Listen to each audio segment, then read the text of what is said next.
Live from the Jersey Shore to the world. Get up, get out, do something. Wake up with Jeremy Grunin. Take the show wherever you go. Download the free Radio Pup app for your smartphone or tablet. Join the conversation. 732-505-1160. News Talk Radio WOBM AM 1160 and 1310. Listen online at WOBMAM.com. Woo. 7:08. Oh, that was a little phlegmy. 7:08. Back on WOBM AM 1160 and 1310. Wake Up with Jeremy Grunin. Also streaming on the Radio Pup app. It is 16 degrees, heading all the way up to lucky 27 today. So bundle up, bundle up. So with us on the phone right now, we have Bob Morrison from Arts Education Research. Bob, good morning. Good morning, Jeremy. How are you? Oh, Bob, I am fantastic. Bob, I'm going to ask you the first question. It's a tough one. What the heck is Arts Education Research? Well, Quadrant Arts Education Research is a research organization that specializes in looking at access and participation in arts education programs in states and school districts across the country. Okay, that's great. So, for example, what kind of things are you guys working on that our listeners might be interested in? Well, one of the things that we're doing right now in partnership with the New Jersey Arts Education Partnership, today in New Jersey, we're actually launching a statewide arts education census in conjunction with the New Jersey Department of Education. And what that means is that over the next 30 days, school buildings across the country will be reviewing a wide variety of aspects of their arts education programs and providing that information back to the Department of Education. This is actually the third census that we've done. We do them every 5 years to help us get a sense about the health of arts education in New Jersey public schools. Okay. And what do you hope to gain from that? What do you hope the outcome of that will look like? What are the next steps once you get the data back? Well, one of the most important things that we get from it is an understanding of what is the current condition of arts education for all of our students. In the state of New Jersey, arts education is part of our core curriculum content standards, and it's a requirement for our students to be able to have access to these programs at the high school level, and it's a requirement that our students be participating in these programs at the elementary level. If there isn't any mechanism to measure what's happening in the schools, we would in essence have a policy without any accountability. And as you well know, policies without accountability are not worth the paper they're written on. So to a certain degree, this allows us to see how we're doing it at the school level in regards to meeting the standards requirements that we have for arts education in our state. Okay. So my listeners have heard from me enough over the last few weeks about why I believe arts education is important in our schools. There is still a kind of an old school mentality that says when the arts are nothing more than an elitist type endeavor, they don't teach our kids much of anything. It's a waste of 40 minutes a day. In your mind, what do you think the arts add to our curriculum? Why are they so important for our youth? Well, it adds another dimension. Basically, arts education is an educational dimension that we provide to our students, the same way that literacy is a dimension, the same way that numeracy or mathematics is a dimension in the education of our students. We can't just educate a part of the student. We need to be thinking about how do we educate the whole student, all aspects of the mind, so that they are empowered to be successful once they leave school and go on to college, and more importantly, successful once they leave college and enter the workforce. What many people fail to understand today is the fact that the students that are entering our schools now, our kindergartners, our first graders, when they come out of high school and begin to go into college, the job opportunities for them are largely going to be provided by companies whose names that we do not know today in industries that have yet to be invented. So we're not sitting here thinking about that our students are going to be in a specific career path, because we don't know what those careers are going to be. Our responsibility in education is to ensure we empower those students with the tools necessary for them to be successful regardless of the vocational pathway that they go down.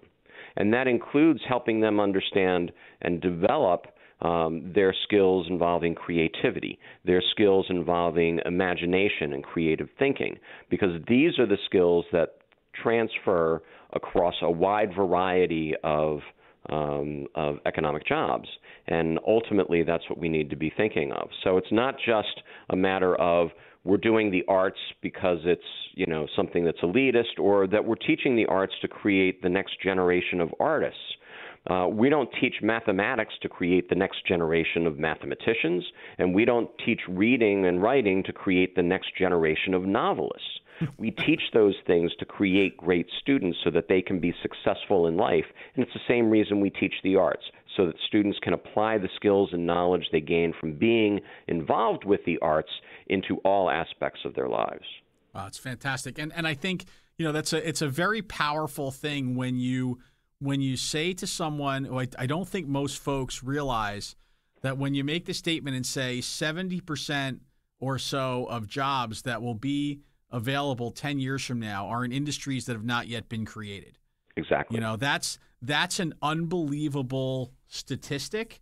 And, you know, so what I think it should signal, what it should kind of set off in folks' minds is, you know, we need to create kids. We need to have our youth, you know, with a dynamic thinking ability, with an ability to adapt and change to whatever the environment looks like 10 years from now, because it's not going to look the same as it is today. And teaching the skills and the mindsets that are applicable at this moment may very well not be applicable, you know, down the road. And that's where the arts really plays a huge part, in that creative thinking piece, in that dynamic thinking piece, in making sure that brain is unlocked to its full potential and is sharp and ready to go, right? Absolutely. I mean, we can't focus on trying to build a better yesterday. We have to focus on what do we need to build, you know, the economy of tomorrow, and what are the opportunities.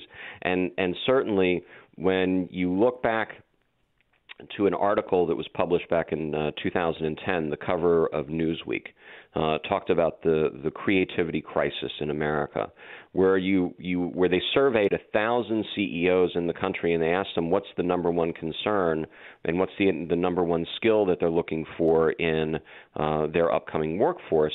And the number one skill that they were looking for was creativity, and the number one concern that they had was that they were finding that some of the students that were coming to them after completing their education, they were great at being able to focus on those things that were very linear and had clear direction and structure, but they weren't able to think outside the box. They weren't able to use creativity in problem solving. And that's really important that we provide that to our students. And one of the ways to do that is to ensure that they have some experience by being involved in the arts. Great. So we are coming up against a break, but I would like to make sure that afterwards we talk about the Teen Arts Festival that's coming to Ocean County. Yep. That we talk about Arts Ed Now a little bit. But right after the break, I'd like to get your feeling on what the impact is around Bill A311 that weights the arts, you know, at the same level as some of our other core classes. So we'll be right back with Bob Morrison right after this. Everything you need to know about the Jersey Shore. This is Wake Up with Jeremy Grunin. News Talk Radio, WOBM AM 1160 and 1310. Get up. Get out. Do something. Wake Up with Jeremy Grunin continues. News Talk Radio, WOBM AM 1160, 1310, and WOBMAM.com. Welcome back. Wake Up with Jeremy Grunin on WOBM AM 1160 and 1310 News Talk Radio, and on your Radio Pup app. It is 7:21, 16 degrees, heading up to 27. Quick public service announcement. St. Francis Parish Center offices and Aquatic Center are closed today due to a boiler room issue. There you go. Did my thing. AM radio. That's what we do here, Bob. You with me? I'm with you. Hey, before we get started on this segment, are you okay hanging out with us for another one after the bottom of the hour? Sure, absolutely. Oh, that's awesome. Good, because we have so much to talk about.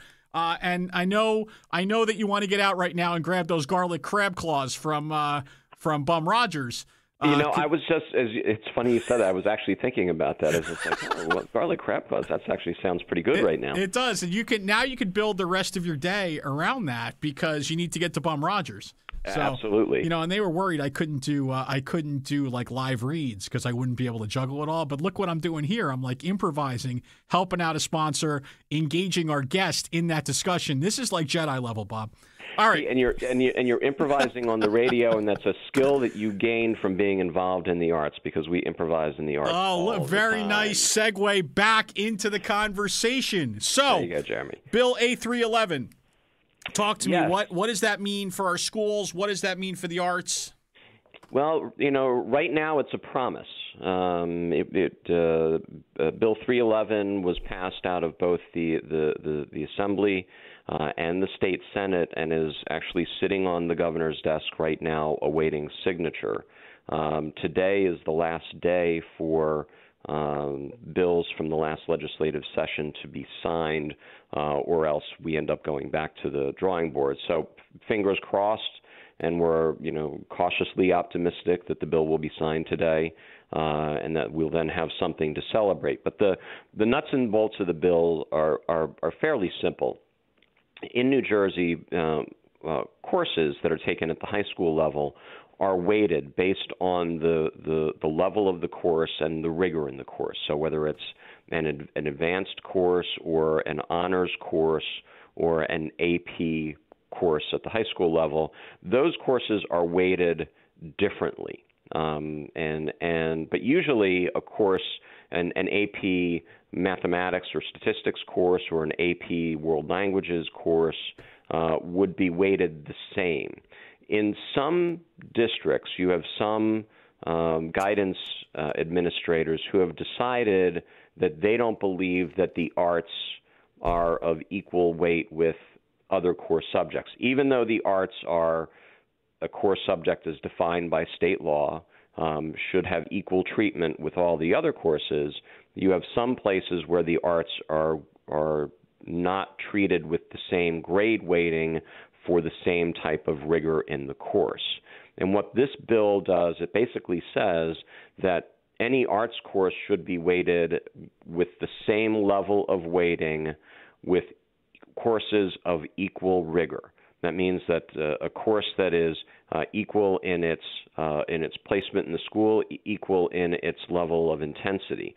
So an AP music theory course should receive the same grade weighting as an AP statistics course because they're both AP courses and they both have an exceptionally high level of rigor to them.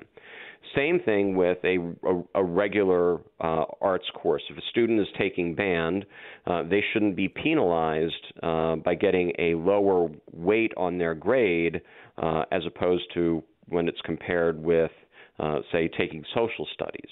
And that's been occurring in some districts. And what happens is it creates an artificial barrier for students who want to be involved in the arts but are concerned about their grade point average, what will happen to their GPA. And oftentimes they'll be guided away from being involved in the arts courses because in those school districts where they're weighted less, it would have a negative impact on their GPA. Even if they were to get an A in that class, it wouldn't carry the same weight and therefore would actually be a drag on their GPA instead of being additive to their GPA. And we all know today in our educational environment that lots of folks are focused on making sure their students have as high a grade point average as possible so that they can get into the best high schools as possible. Great. Well, that is exciting, and it's a shame that we've actually had to go down that road of legislation. It should be just something that's kind of intuitive for folks, but obviously we need a little extra nudge in that direction. So when we come back, we want to talk about how the arts impacts commerce and the Teen Arts Festival. Bob Morrison, Quadrant Arts Ed Research.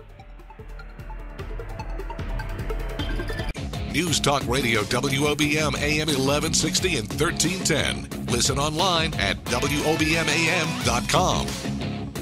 And welcome back to Wake Up with Jeremy Grunin. I am Jeremy Grunin.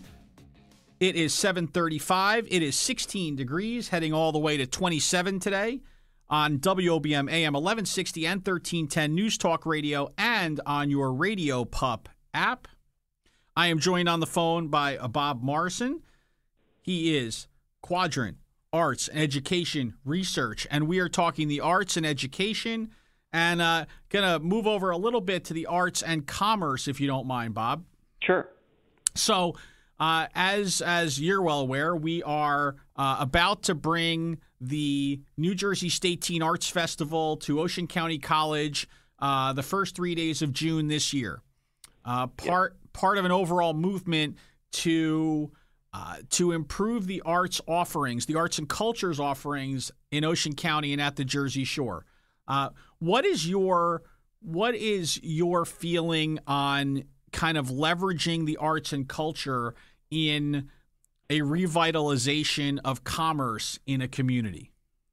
Oh, I think that it's a very important strategy and has been demonstrated to be a successful strategy in a wide variety of communities across this country, and certainly in several communities in the state of New Jersey. It's amazing what can happen when you develop the arts sector, the cultural sector within a community, and what that then brings to the community from an economic standpoint, particularly when you look at the contribution, whether it's live performances or theaters or live music, in bringing people into an area. When they come into the area, they then need services that a community can provide, and whether those are eating establishments, whether it's the hotel, motel